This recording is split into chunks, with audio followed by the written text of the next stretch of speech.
Halo semua, perkenalkan nama saya Samuel Harisana Sudungan Sinaga. Saya dari kelas 10 MIPA 1 dan pada kesempatan kali ini saya akan mengerjakan tugas biologi pada tanggal 27 Agustus dan pada video kali ini saya akan menjelaskan tentang beberapa materi yang akan saya bawakan secara singkat dan dengan analogi yang cukup sederhana.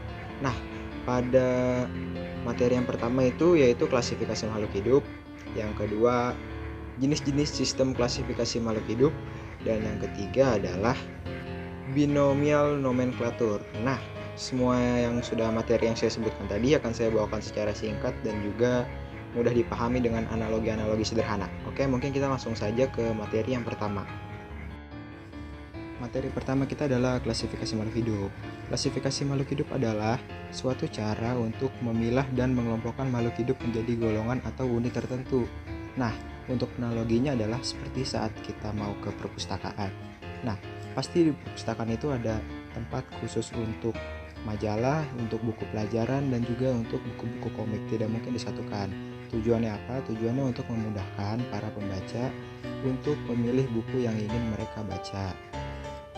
Nah, tujuan dari klasifikasi makhluk hidup adalah yang pertama, mendeskripsikan ciri-ciri makhluk hidup. Yang kedua, mengkelompokkan makhluk hidup berdasarkan ciri-ciri tertentu. Yang ketiga, mengetahui hubungan kekerabatan antara makhluk hidup. Dan yang keempat atau yang terakhir, mengetahui evolusi makhluk hidup atas dasar kekerabatannya. Nah, sistem klasifikasi itu juga ada jenis-jenisnya. Yang pertama adalah sistem klasifikasi alami.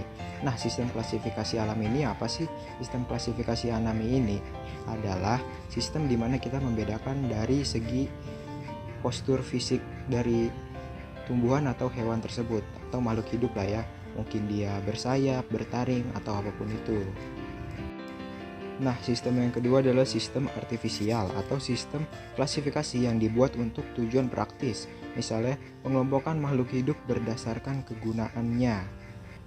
Contohnya adalah tanaman jahe dan ginseng untuk tanaman obat, tanaman mawar dan juga tanaman bunga matahari itu untuk tanaman hias. Dan sistem yang ketiga atau yang terakhir adalah sistem filogenetik atau sistem yang membedakan makhluk hidup berdasarkan kekerabatan antar organismenya. Dalam melakukan klasifikasi, makhluk hidup dikelompokkan dalam suatu kategori tertentu secara bertingkat. Nah, itu disebut takson, dan takson ini tingkatannya adalah sebagai berikut.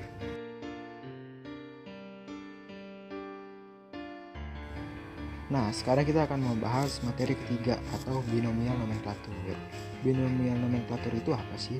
Binomial nomenklatur itu adalah tata cara penamaan dalam makhluk hidup. Sebenarnya, jika kita mau menamakan makhluk hidup, itu ada tata caranya juga, nggak bisa asal kasih nama. Nah, tata caranya adalah sebagai berikut. Nah, aturan yang pertama adalah terdiri dari dua kata. Kata pertama itu adalah genusnya dan kata kedua adalah spesies. Sebagai contoh kita ambil nama ilmiah dari harimau, Panthera tigris. Nah, di kata pertama itu adalah genusnya dan di kata kedua yang tigris itu adalah spesiesnya. Aturan yang kedua adalah tata cara menulisnya, yaitu huruf depan kata pertama menggunakan huruf kapital. Seperti kita menulis nama orang, oke? Jadi huruf pertama itu harus kapital. Jadi misalnya Panthera tigris, P-nya itu harus besar. Dan aturan yang ketiga adalah aturan menulisnya.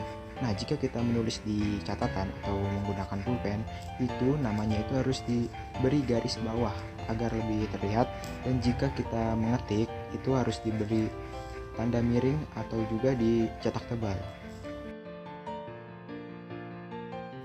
Sekian video dari saya tentang penjelasan klasifikasi makhluk hidup. Semoga materi tadi bermanfaat untuk kita semua.